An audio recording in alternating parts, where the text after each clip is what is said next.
Izlezi, Marče, izlezi, izlezi nadvor do dvora. Kači se, Marče, kači se gore na čardak. Kači se, Marče, zemi si tanka do ubija. Razgledaj, Marče, razgledaj gore nadole. Pogledni, Marče, pogledni, gore na nebo što ima. Da vidiš čudo, da vidiš čudo golemo, kakvo je, Marče, kakvo je grubo nebo to bez zvezdi. Taka je, Marče, taka je grubo na mene bez tebe.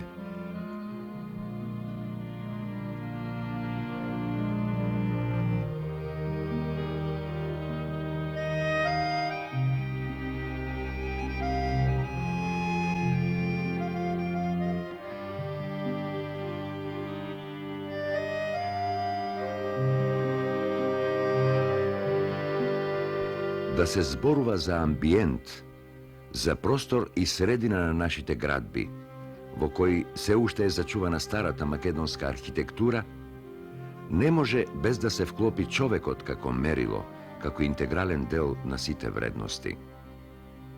Народниот неимар, со изворедно чувство за хармоничност, пропорција и мајсторство, градејќи ги објектите, го вклопувал и него, човекот, за кого и биле наменети тие објекти.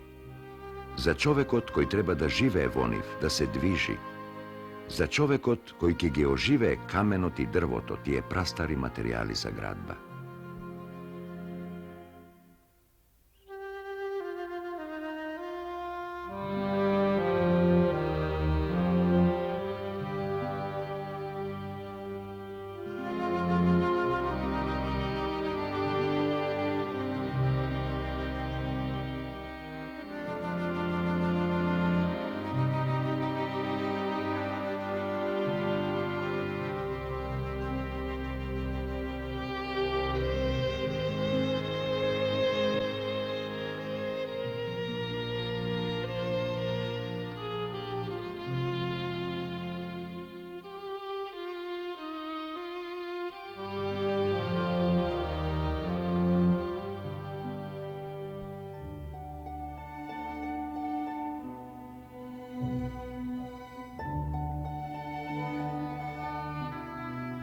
Кога ќе се најдеме на некој од улиците во нашите градови, во кои се уште се чувствува здивот на народната архитектура, улички над кои се надвиснале еркерите и стреите од чардаците, ние вистински го чувствуваме своето постоење, го чувствуваме своето битие. Тука се е на дофат на раката, на дофат на погледот. Се е блиско, ненаметливо би се рекло. Се му е подредено на човекот, на неговите физички и психички потреби.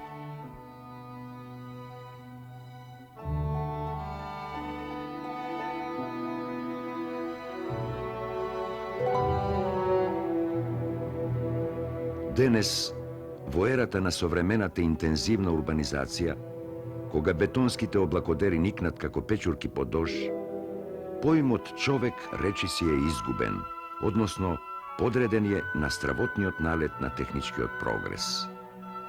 Луѓето се стеснети меѓу ѕидовите, во собите претрупани со современ мебел, а исконското во човекот бара излез на свеж воздух, на отворено. И тука се балконите слични на миниатурни кутии, еднолично поредени по стравотно високите фасади, свртени кон сите можни страни на светот. Па така, некој од нив постојано изложени на сонце или некој постојано под длабока сенка, наместо да се користат за одмор и рекреација, тие најчесто се преуредуваат во сушилници, кујни, шпајзи, а неретко и соби. Со тоа овие миниатурни балкони, наместо да служат за својата намена, онака мали, тесни и студени, изгледаат одбивно, како да предупредуваат.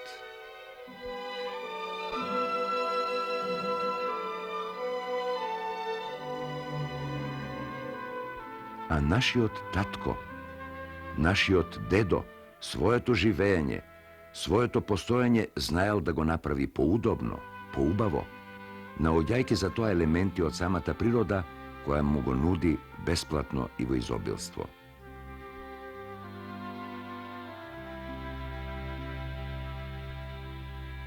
Така, зеленилото и цвеќето се составен дел на старата македонска архитектура.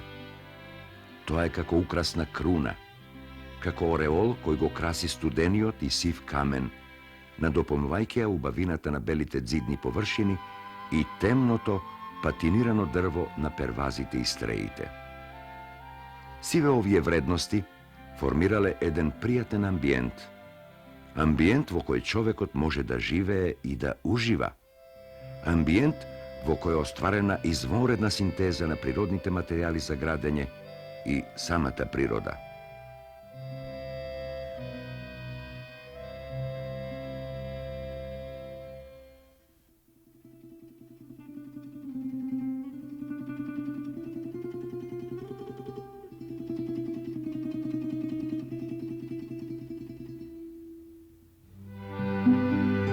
Со нашите камери појдовме низ повеќе македонски градови, во кои се уште е зачувана старата македонска народна архитектура, со карактеристичниот амбиентален простор кој нашиот човек го нарекол чардак.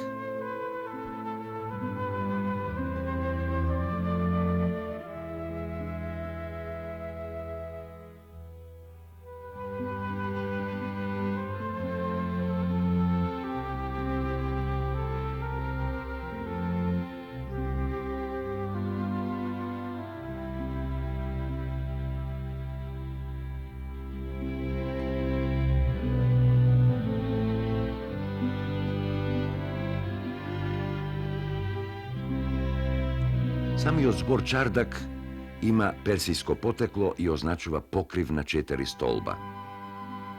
Освен што бил најзабележливиот и најфункционалниот дел од македонската куќа, тој активно учествувал и во општата архитектонска слика на објектот. Може да се рече дека тој го представува највпечатливиот дел од изгледот на старата македонска куќа. Секојдневието овде најсилно пулсира. Тоа е место за работа и за одмор, место за средби и семејни прослави. Средишен мотив во организмот на куќата, појдовна и завршна точка на секојдневниот животен циклус. Затоа, кога станува збор за старата македонска куќа за живеење, ние пред себе го гледаме него, чардакот, обликуван од убаво облагородено дрво, осветлен, чист, со поглед кон дворот или калдрмисаните улички, простор доволен за сите членови на семејството. Неговата просторна содржина е мощна и едноставна. Така, тој обединил во себе повеќе функции во процесот на секојдневниот ритам и станал најатрактивна и во исто време најпрактична компонента во станот.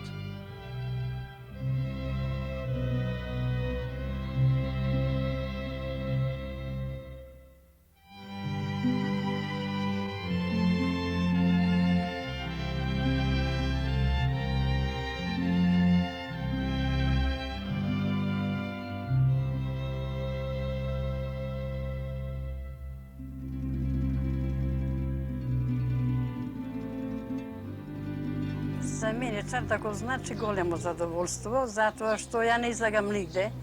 Седим дома повише и таќе на чардак се движим, туе плетем, работам, со комшиите се зборим. Или некој ќе пројде, ќе те зазбори.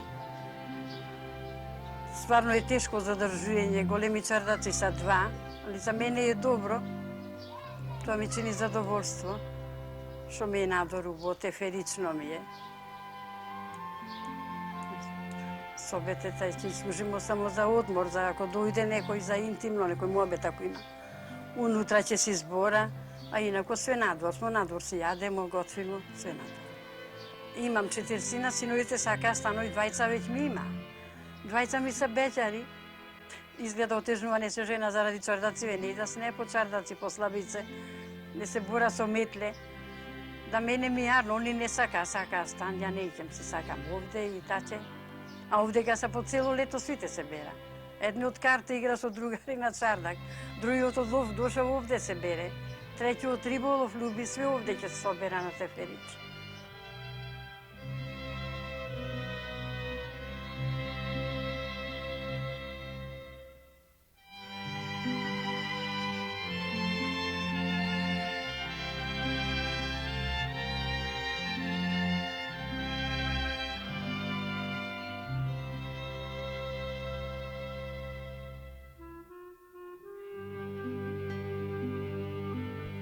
Во оформувањето на чардакот, народниот мајстор градител покажал голема еластичност и проблемите околу него ги решавал од случај до случај, а не шематски, како што е тоа случај денес во новоградбите и секогаш со полна логичност и практичност.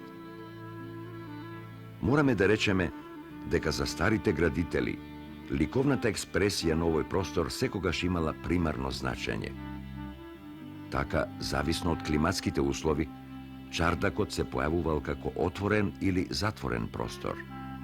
Например, во планинските подрачја, со поостри климатски параметри, ретко се среќава отворен чардак и тука доминира затворениот тип. Затоа својата целосна афирмација и функција, чардакот ги нашол во потоплите краишта на Македонија, каде што и се појавува како отворен тип. Ако пак куќата е на приземје и два ката, тогаш овој затворен тип чардак, од горниот кат еркерски е нешто повеќе исфрлен напред. Има серија прозорци, еден до друг, и обично завршува со силно обликувана стреа.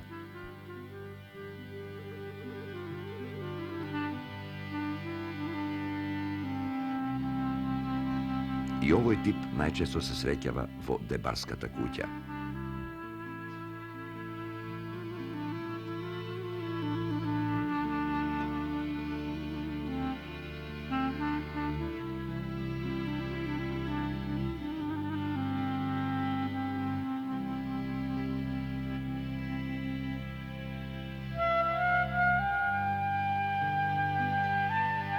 Овој затворен тип чардак, освен што како комуникационен простор ги поврзува оддаите на катот во една функционална целина, има и карактер на стамбен простор, односно тој често е најрепрезентативниот дел од куќата. Ова е мошне карактеристично за дебарската, крушевската и кратовската куќа, во кој ентериерската поставка е мошне привлечна. Таа привлечност, атрактивност, доаѓа и од големиот број прозорци кои му овозможуваат на домаќинот убава гледка кон дворот, градината или поодалечените соседи.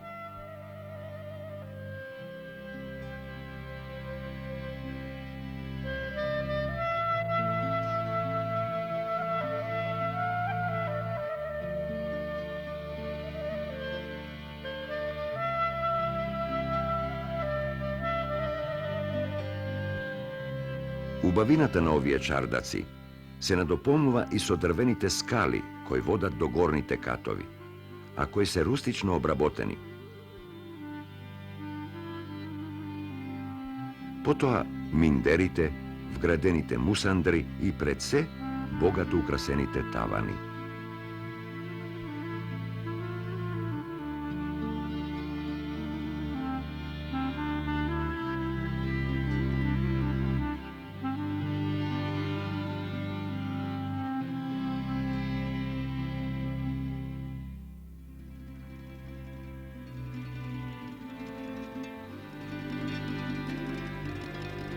Најубави содржински и функционални белези поседува отворениот тип чардак.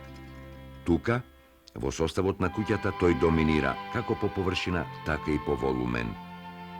Разновидноста во неговата поставеност и обликување создала многубројни варијанти кои пленуваат со својата убавина и сликовитост.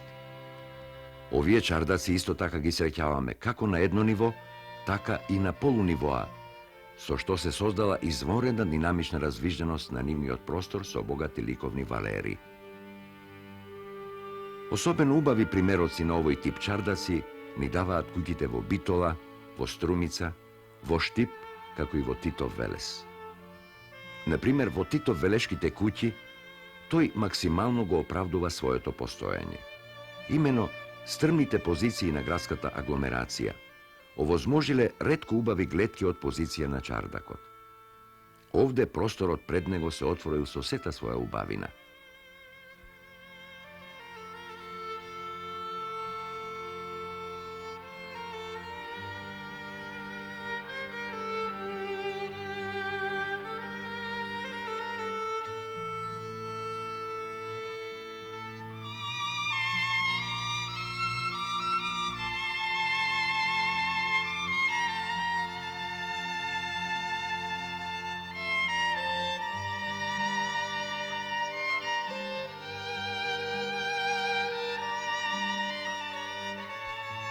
И во Штипско Новосело исто така среќаваме на вистина денес веќе ретки примери од овој тип чардак.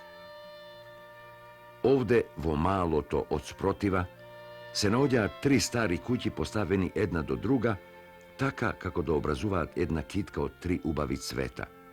Една гледка со високи ликовни и естетски вредности.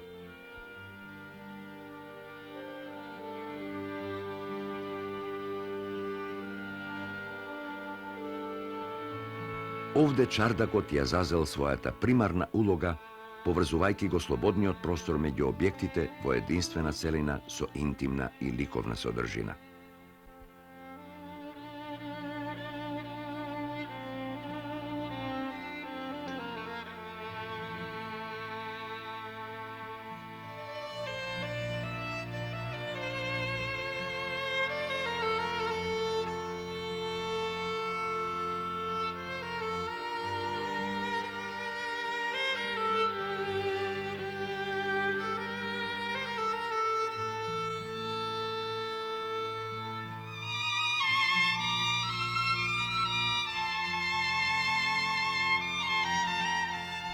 Освен на куќите за живење, овој отворен тип чардак бил составен дел и на црковната архитектура, односно црковните конаци.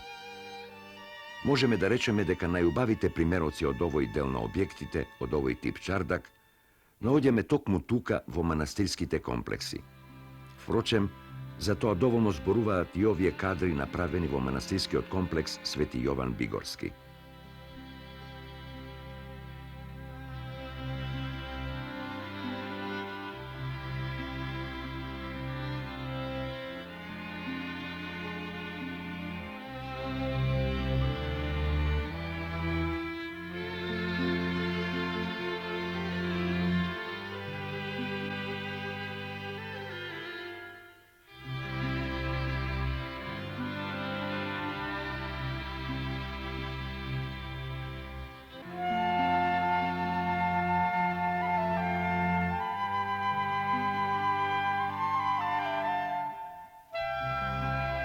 Освен карактерот на комуникација со која ги обединува одаите во функционална целина, една друга особина има поголемо значење за живеењето во овие стари македонски куќи.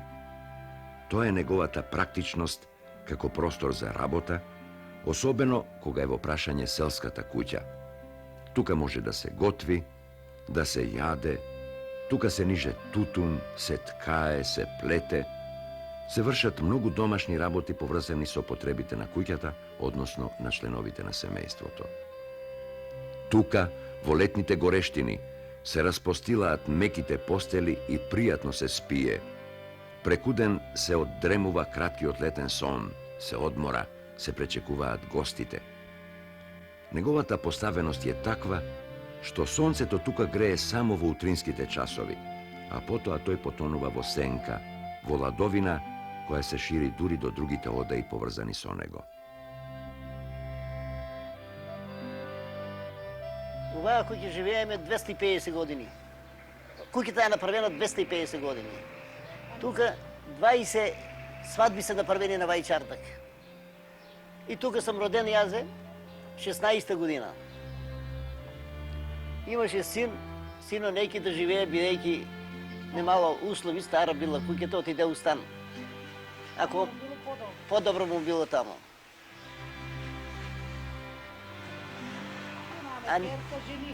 Керката и она се жени. Сега се останаме сами. Сами останаме. Без чардак ние не може да живееме. Ние сакаме комоција. Летно време седнеме си тука, мезе, ручуваме, вечераме, тука си спиеме на кревет и така. Комшии доваѓаат на кафе и така ми се работи.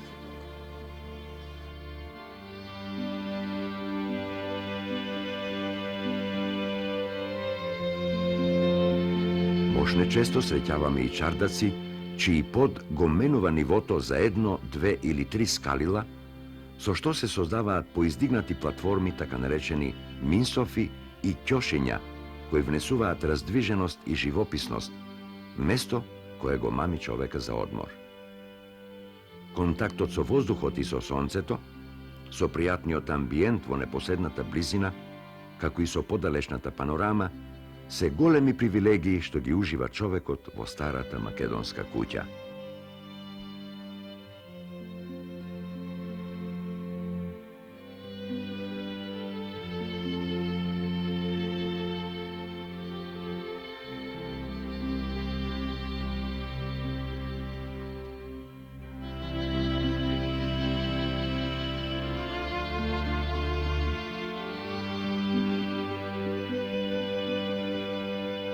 За жал, многу од овие стари куќи, можеме слободно да речеме најубавите архитектонски градби од овој вид, денес речиси се на уривање. Напуштени од своите собственици, односно оставени на старите, ставени под заштита на законот, тие всушност се изложени на забот на времето. Не идовме на многу вакви куќи, кои речиси се пред уривање, па дури представуваат и опасност како за жителите во нив, така и за околината.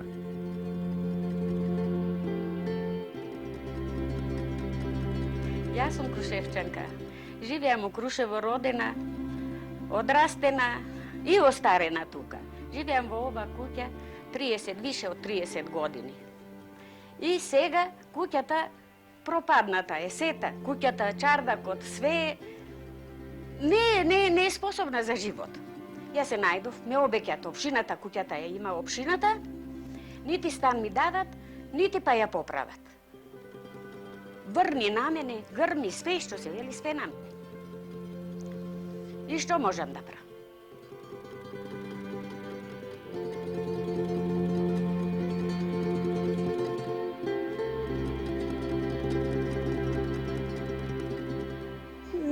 Не сака да го земе тој, не сака да дадат стан, ние тражимо стан да дадат, да го земе.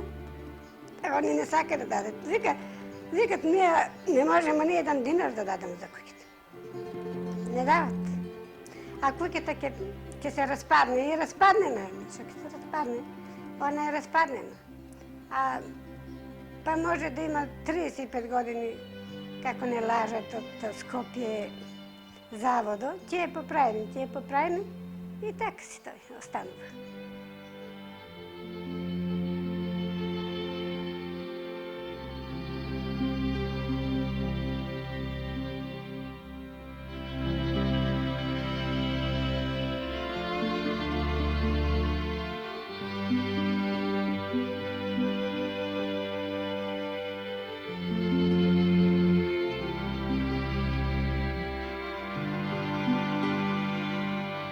Напуштајќи ги овие градови, во кои, како што веќе видовме, се уште, иако ретко се среќава старата македонска куќа, не можеме а да не се загледаме во современите бетонски градби, односно да не се запрашаме. Зошто нашите архитекти и проектанти се поведуваат по искуствата на современото, најчесто од Европа, и сето тоа го применуваат врз нашиот менталитет под нашето поднебје? Зар оваа стара македонска куќа не е нивниот најдобар учител, најубавиот пример за удобно живеење? Куќа, односно, неизини функционални целини, во кои ќе можеме вистински да се одмориме и за миг да заборавиме на секојдневните мали и големи животни проблеми.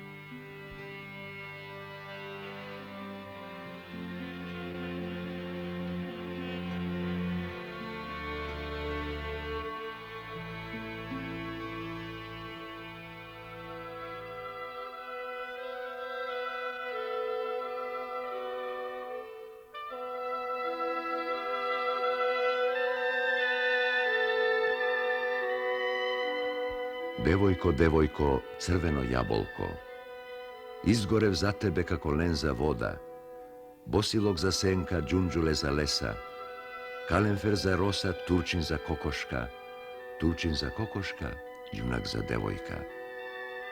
Гори, лудо, гори, ај да би изгорел. И ја така горам, немам што да чинам. Татко ме не даат, мајка не остаат, од ти куќи немаш високи чардаци, шарени одаи, убаи џамои. Девојко, девојко, ти куќа не гледај, тук гледај јунака. Јас ке си откупам до 200 мајстори, tak si napravim visoki čardaci, šareni odaji, ubaji džamoji.